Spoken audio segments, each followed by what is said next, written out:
Olá pessoal, tudo bem? Espero que todos estejam bem. E nós vamos então para mais uma aulinha de introdução à transferência de calor da disciplina de fenômenos dos transportes. A nossa aula pela nossa sequência, aula 14, em que iremos iniciar a parte de transferência de calor, né, com uma breve introdução nesse primeiro momento, tá? Bom, primeiro então o que é e como se processa, certo? Então a transferência de calor ou o próprio calor, ele é uma energia em trânsito e essa energia ela se dá devido a uma diferença de temperatura. Então, ou seja, sempre que existe uma diferença de temperatura, né, em um meio ou entre meios diferentes, irá acontecer transferência de calor. Por exemplo, se dois corpos que estão em temperaturas diferentes são colocados em contato direto, vai existir uma transferência de calor do corpo com maior temperatura para o corpo com menor temperatura, até que ocorra uma equivalência, né? Em algum dado momento, os corpos tendem a buscar o equilíbrio, o equilíbrio chamado de equilíbrio térmico, né? Então, uma situação corriqueira do dia a dia seria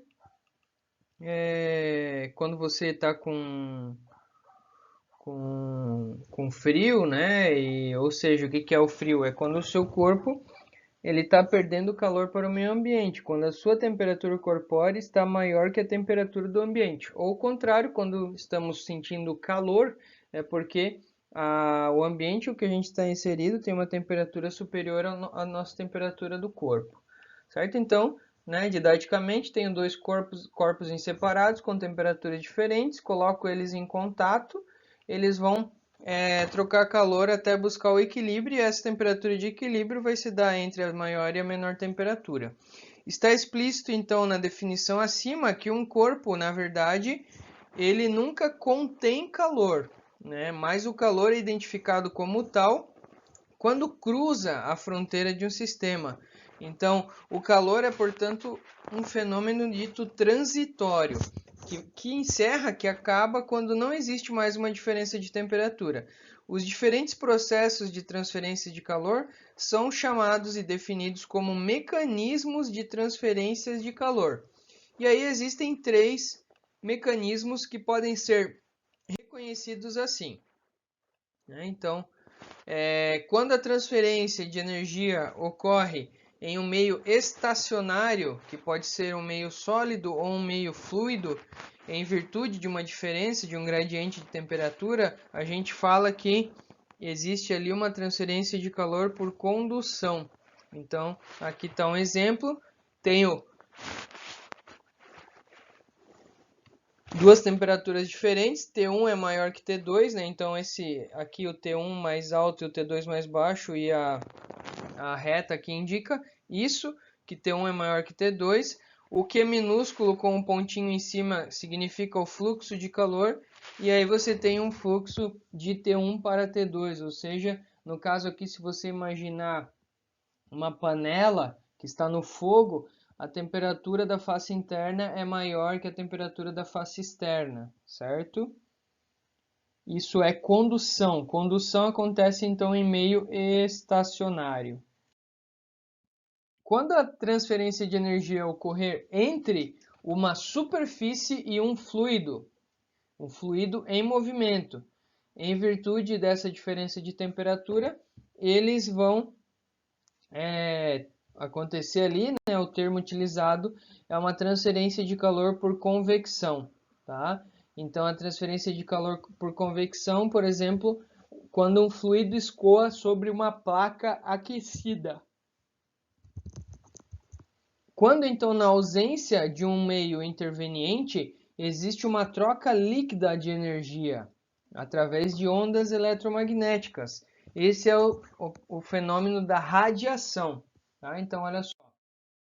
Aqui eu tenho a convecção, em que eu tenho um fluido em movimento e uma superfície. Então, por exemplo, uma tubulação por onde escoa água quente, né? Água quente. Então, você tem então o fluido trocando temperatura, trocando calor com a superfície dessa tubulação, desse encanamento. E uma outra situação aqui, nós temos a radiação através de ondas eletromagnéticas. Então, por exemplo, à medida que você aproxima sua mão de uma panela que está no fogo quente, você percebe, você sente aquele calor. Esse calor se dá, então, através do fenômeno da radiação. A transferência de calor, em termos de relevância, é fundamental para todos os ramos da engenharia. Então, assim como o engenheiro mecânico enfrenta problemas de refrigeração de motores, o engenheiro metalúrgico, né, problemas relacionados aos processos metalúrgicos, fornos e por aí, o engenheiro químico com relação a estudos de evaporação, o engenheiro eletricista no cálculo eletrônico, né, caldeiras e por aí afora. Então, está totalmente ligado com vários segmentos e ramos da engenharia. Bom, vamos lá. Então, a transferência de calor pode ser definida como a transferência de energia de uma região para outra, como resultado, então, de uma diferença de temperatura. É necessário, então, o entendimento desses mecanismos que permitem a transferência de calor para que a gente, então, consiga quantificar essa taxa, quantificar essa quantidade de energia transferida por tempo. E aí você vai ter, então, a condução, que ela vai depender somente de um ΔT, já a radiação e a convecção dependem de um ΔT e transporte de massa. Pois bem, a condução, então, ela se define como o processo pelo qual a energia é transferida de uma região de alta temperatura para outra de temperatura inferior, de temperatura mais baixa, através de um meio sólido. Esse pode ser sólido, aliás, através de um meio estacionário. Esse pode ser sólido, líquido ou gasoso, ou entre meios diferentes que estão em contato direto. Esse mecanismo pode ser visualizado como a transferência de energia de partículas mais energéticas para menos, né, devido a essa interação. O mecanismo da condução pode ser facilmente entendido considerando um gás que é submetido a uma diferença de temperatura.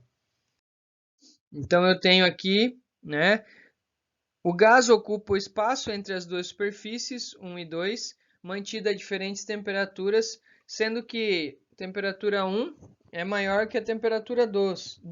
O gás ele não possui movimento macroscópico.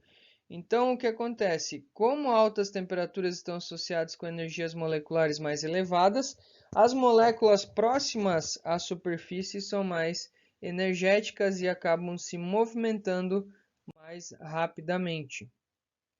O plano hipotético X, então, que divide, né, ali as duas partes, ele é constantemente atravessado por moléculas de cima e de baixo. Entretanto, as moléculas de cima estão associadas com mais energia que as de baixo. Portanto, ali existe uma transferência líquida de energia por condução.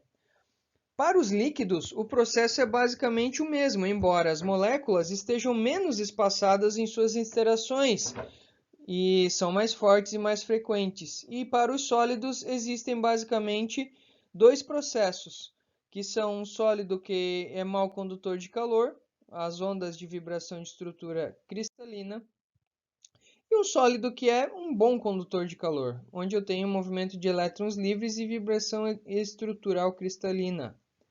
Já na condução, como definimos anteriormente, é um processo pelo qual a energia é transferida das porções quentes para as porções frias de um fluido através de uma ação combinada, condução de calor, armazenamento de energia e movimento. O mecanismo da convecção pode ser facilmente entendido como considerando um sistema de refrigeração de um circuito impresso, um chip ventilado. Então, a velocidade da camada de ar próxima à superfície do chip é muito baixa em razão das forças viscosas, o atrito, como já vimos esse conceito anteriormente. Nesta região de calor é transferido por condução. Ocorre, portanto, um armazenamento de energia pelas partículas presentes nessa região. Na medida em que essas partículas passam para a região de alta velocidade, elas são carregadas pelo fluxo transferindo calor para as partículas mais frias, né? Então, aqui eu tenho o chip a uma temperatura mais elevada, o ar sendo ventilado, tá? E aí ele faz o transporte de energia dessa massa de energia da temperatura maior para menor. Outro exemplo que acontece em nosso dia a dia, quando estamos em casa agora no home office tomando aquele cafezinho e o café está muito quente, ou aqueles que ainda moram com seus pais, a mamãe prepara aquele seu querido Nescau com açúcar, inclusive, e está muito quente, o que você faz, pequeno gafanhoto? Você assopra a superfície do fluido. O fluido ali, no caso o Nescauzinho, está parado dentro da sua canequinha do Homem de Ferro e você assopra, você ventila ar nessa superfície fazendo essa troca de calor. Perfeito? Nesse caso, chamamos de um processo de convecção forçada, né? Você assoprou, você colocou um ventilador ali para acelerar esse processo de troca, né? Foi induzido por um agente externo. Caso não exista a presença desse agente externo, né? Mas nesse caso, as partículas que estão próximas à superfície continuam recebendo calor por condução e armazenando-a em forma de energia. Essas partículas então têm sua temperatura elevada, porém, portanto, densidade reduzida, já que são mais leves, sobem, trocando calor com as mais frias e mais pesadas que descem. Esse é um processo obviamente mais demorado, no qual a gente chama de convecção natural, tá? Claro que não é natural você tomar um Toddy com açúcar na caneca do Homem de Ferro e muito menos natural a sua mãe assoprar. Se a sua mãe assoprar, também é um processo de convecção forçada, beleza? Um exemplo bastante conhecido de convecção natural é o aquecimento da água em uma panela. Então, né, vai acontecendo ali esse aquecimento e então o que ocorre? Eu tenho uma placa aquecida, né, as bolhas emergem à superfície e trocam calor. E por último, o processo da radiação, que pode ser definido pelo qual o calor é transferido de uma superfície em alta temperatura em uma outra mais baixa, quando tais superfícies estão separadas no espaço, ainda que exista vácuo entre elas. A energia assim é transferida, é chamada de radiação térmica, sob a forma de ondas eletromagnéticas. O exemplo mais evidente, né, que a gente pode dar é o calor que recebemos do Sol. Nesse caso, mesmo havendo vácuo entre a superfície do Sol, cuja temperatura é de aproximadamente 5.500 graus, e a superfície da Terra, a vida na Terra, a nossa vida depende desta energia. E esta energia chega até nós na forma de ondas, ondas eletromagnéticas, que são comuns em outros fenômenos como raio-x, ondas de rádio e TV, micro-ondas, aparelhos de micro-ondas e outros tipos de radiação. As emissões de ondas eletromagnéticas podem ser atribuídas a variações das configurações eletrônicas dos constituintes de átomos e moléculas, e que ocorrem devido a vários fenômenos. Porém, para a transferência de calor interessa apenas as ondas eletromagnéticas resultantes de uma diferença de temperatura, que são as radiações térmicas. Suas principais características são: todos os corpos em temperatura acima do zero absoluto emitem continuamente radiação térmica, e as intensidades dessas emissões dependem somente da temperatura e da natureza da sua superfície emitente. E ela viaja na velocidade da luz, que é de aproximadamente 300.000 km por segundo. Claro, né, pessoal, que na natureza, no nosso dia a dia, né, a gente não vai encontrar esses fenômenos nas aplicações práticas de forma separadinhas e bonitinhas. Na grande maioria das situações práticas, o que eu tenho é uma combinação desses mecanismos vistos anteriormente. Mas o que acontece, né, é que a gente acaba na engenharia, a título de cálculo, quando um mecanismo domina de forma quantitativa, busca-se e utiliza-se soluções aproximadas, desprezando aquelas em menor número, em menor formato quantitativo. Tá? Então, se eu tenho um fenômeno que domina aquele mecanismo, aquele processo como um todo, eu faço essa aproximação. Mas deve ficar entendido que variações nas condições do problema podem fazer com que o mecanismo anteriormente desprezado se torne importante. Como um exemplo de um sistema onde ocorrem ao mesmo tempo vários mecanismos de transferência de calor, vamos considerar uma garrafa térmica. E neste caso podemos ter a atuação conjunta de vários mecanismos conforme a figura a seguir. Perceba aqui então, né, em que eu tenho a garrafa, dando um zoom aqui nas suas camadas, de dentro para fora eu terei o café. Depois eu tenho o frasco plástico, um espaço com ar, a capa plástica, o ar ambiente, tá? Então eu tenho esse bulbo aqui interno onde fica o recipiente que contém o café. Aqui eu tenho uma parte de espaço com ar justamente para dificultar a troca de calor, né? Porque a gente quer tomar o café quente e não frio. Então, eu não quero que esse processo aconteça. Eu não quero que aconteça transferência de calor, né? Então, eu não quero perder o calor do café para o meio ambiente. Eu quero manter o café o maior tempo possível a temperatura alta. Então, ou seja, eu quero uma taxa pequena de transferência de calor. Mas vamos analisar agora, conforme o exemplo cita, os vários mecanismos acontecendo de forma combinada. Então eu tenho uma convecção natural que vai acontecer entre o café, que é um líquido, e a parede do frasco plástico, que é uma superfície. Depois, na parede do frasco plástico, através da sua parede, da espessura da sua parede, eu teria uma condução. Depois eu teria uma convecção natural do frasco aqui plástico para o ar. Depois eu teria uma outra convecção natural do ar para a capa plástica. Lembre que convecção é sempre um fluido e uma superfície. Depois eu terei ainda uma radiação entre as superfícies do frasco plástico e da capa plástica. Depois nós teremos aqui uma convecção, Q6, aliás, nós temos aqui uma condução através da parede da capa plástica, né? E eu quero que ela seja a mínima possível. Depois eu tenho uma convecção com o ar ambiente ao qual a garrafa está inserido. E por último ainda eu posso ter uma radiação da capa plástica com algo na proximidade, como a xícara do seu café, certo?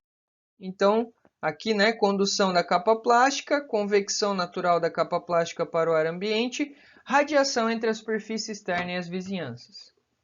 Melhorias estão associadas com o uso de superfícies aluminizadas, como o interior, né, da nossa garrafa.